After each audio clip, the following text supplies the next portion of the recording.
अस्सलामुअलैकुम। सब continent biography की नई वीडियो में आप सबको खुश आमदीद। हमारी आज की वीडियो का मौजू जो शख्सियत है उनका नाम है रानी लक्ष्मीबाई। रानी लक्ष्मीबाई, जिन्हें झांसी की रानी भी कहा जाता है, हिंदुस्तानी तारीख की एक काबिल ज़िक्र शख्सियत थी जो बरतानवी नौआबादियाती हुक्मरानी के खिलाफ अपनी बहादुरी, क़यादत और इन्हिराफ के लिए मानी जाती थी। आइए तफसीलन इनकी ज़िंदगी के बारे में बात करते हैं।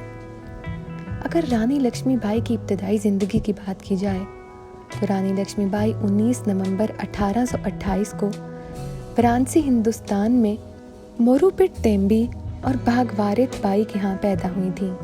इनका असल नाम मानी कार्निका था और इनका नाम मानो भी रखा गया था।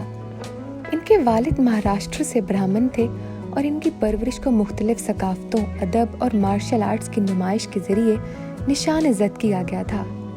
उन्होंने हमेशा अपने विरसे पर फ़ख्र का एहसास रखा। 1842 में 14 साल की उम्र में मानी कार्निका की शादी हिंदुस्तान के मौजूदा उत्तर प्रदेश में एक शाही रियासत झांसी के महाराजा गंगाधर राव से हुई थी। इनकी शादी के बाद वो मलका बन गई और देवी लक्ष्मी के एजाज़ में लक्ष्मीबाई का नाम तब्दील कर दिया गया। इस जोड़े ने एक बेहतरीन रिश्ता निभाया और उन्होंने रियासत की इंतज़ामिया में फ़ाल किरदार अदा किया। 1857 की हिंदुस्तानी बगावत के दौरान रानी लक्ष्मीबाई की ज़िंदगी का एक सबसे अहम बाब था। 1857 की हिंदुस्तानी बगावत में इनकी शिरकत थी, जिसे सिपाही बगावत भी कहा जाता है। जब 1853 में बरतानवी ईस्ट इंडिया कंपनी ने रानी लक्ष्मीबाई के शौहर के वफ़ात के बाद झांसी को इल्हाक करने की कोशिश की तो रानी लक्ष्मीबाई ने अपनी बादशाही के हवाले करने से इनकार कर दिया। उन्होंने बरतानवी अफवाज के खिलाफ सख्त मुज़ाहमत की और आज़ादी की जंग में शामिल होने के लिए अपने लोगों की रैली निकाली। इसे झांसी की लड़ाई भी कहा जाता है।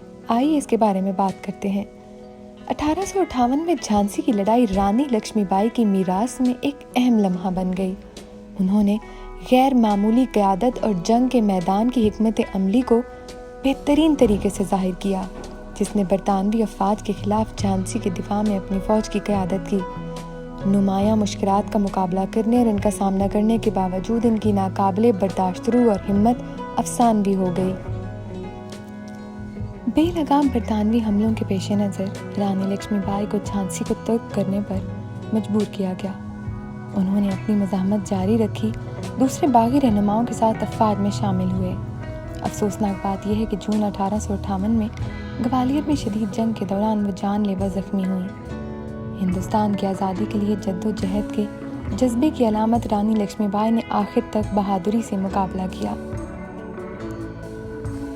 रानी लक्ष्मीबाई की एक निडर जंगजू, मलका की हैसियत से मीरास जो नौआबादियाती जबर के खिलाफ खड़ी रहीं, नस्लों के लिए एक इल्हाम का बाइस बनी हुई है। उनकी कुर्बानी और अज़्म ने इन्हें आज़ादी के लिए हिंदुस्तान की लड़ाई की अलामत बना दिया है।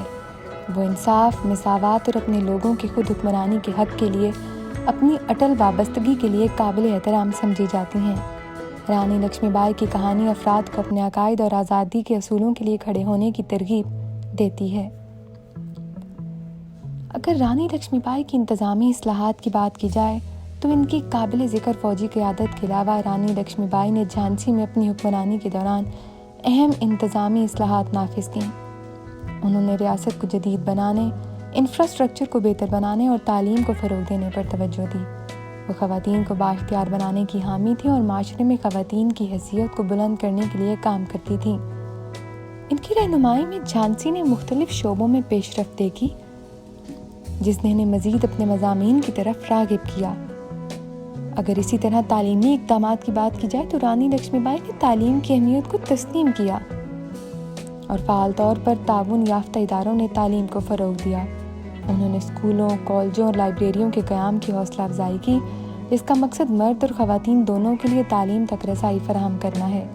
ان کی کوششوں نے جھانسی میں ایک زیادہ روشن خیال معاشرے کی بنیاد رکھی۔ اسی طرح خواتین کی بااختیار کاری کی علامت بھی رانی لکشمی بائی کو سمجھا جاتا ہے۔ جھانسی کی لڑائی کے دوران رانی لکشمی بائی کی غیر معمولی ہمت اور عزم نے انہیں نہ صرف ہندوستان بلکہ دنیا بھر میں خواتین کو بااختیار بنانے کی علامت بنا دیا۔ ان کے مرد ہم منصبوں کے ساتھ میدان جنگ میں لڑنے کی آمادگی نے صنف کی مروجہ اصولوں اور بکھرے ہوئے دقیانوسی تصورات کو چیلنج کیا۔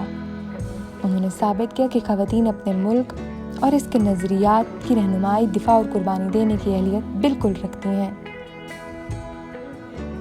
رانی لکشمی بائی کی میراث ادب، فنون اور سیاسی سرگرمی سمیت مختلف شعبوں میں افراد کو متاثر کرتی ہے۔ ان کی زندگی متعدد کتابوں، ڈراموں اور فلموں کا موضوع رہی ہے اور ان کی کہانی کو مزید مقبول بنا رہی ہے۔ ان کی نڈر روح، ان کے لوگوں سے عقیدت اور انصاف کے ساتھ اٹل وابستگی نے ہندوستان کے اجتماعی شعور پر ایک ناقابل تسخیر نشان چھوڑ دیا ہے۔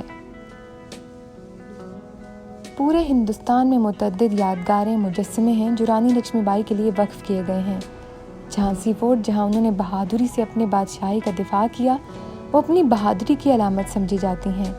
ان کی میراث خصوصی واقعات کے دوران منائی جاتی ہے اور اسکولوں میں ان کی زندگی کی تعلیم دی جاتی ہے۔ اس بات کو یقینی بنایا جاتا ہے کہ آئندہ نسلیں ہندوستان کی آزادی کے لیے جدوجہد میں ان کی بے پناہ شرکت کو تسلیم کریں۔ رانی لکشمی بائی کی میراث ہندوستان میں قومی فخر کے احساس کو جنم دیتی ہے۔ ان کی آزادی کی وجہ سے بے لوث عقیدت نے انہیں بہادری اور حب الوطنی کی پائیدار علامت بنا دیا۔ مشکلات کے مقابلے میں ہندوستانی عوام کی لچک کی مثال دیتے ہیں اور انصاف، مساوات اور معاشرے کی بہتری کے لیے جدوجہد کرنے والوں کے لیے ایک رول ماڈل بن چکی ہیں۔ رانی لکشمی بائی کی زندگی اور میراث ظلم کے خلاف مزاحمت اور آزادی کے حصول کے لیے ناقابل برداشت جذبے کا عہد ہے۔ ایک جنگجو، منتظم اور خواتین کے حقوق کی وکیل کی حیثیت سے ان کی غیر معمولی شراکت انہیں ہندوستانی تاریخ کی ایک مشہور شخصیت بناتی ہے۔ ان کی کہانی ہندوستان کی آزادی کی جدوجہد کے دوران ان ان گنت افراد کی قربانیوں کی یاد دہانی کا کام کرتی ہے، جس سے قوم کو ایک انصاف پسند اور مساوی معاشرے کے حصول پر قائم رہنے کی ترغیب ملتی ہے۔ تو ناظرین، یہ تھی رانی لکشمی بائی کی کہانی۔ ہم امید کرتے ہیں کہ ہماری باقی ویڈیوز کی طرح آپ کو یہ ویڈیو بھی اچھی لگی ہوگی۔ اگر آپ کو ہماری ویڈیو پسند آئی ہے تو اسے لائک اور شیئر کرنا مت بھولیں۔ اپنا فیڈ بیک ہمیں کامنٹس کے ذریعے ضرور بتائیں اور ساتھ ہی ساتھ ہمارے چینل سب کانٹیننٹ بایوگرافی کو سبسکرائب بھی کر دیں۔ بہت شکریہ۔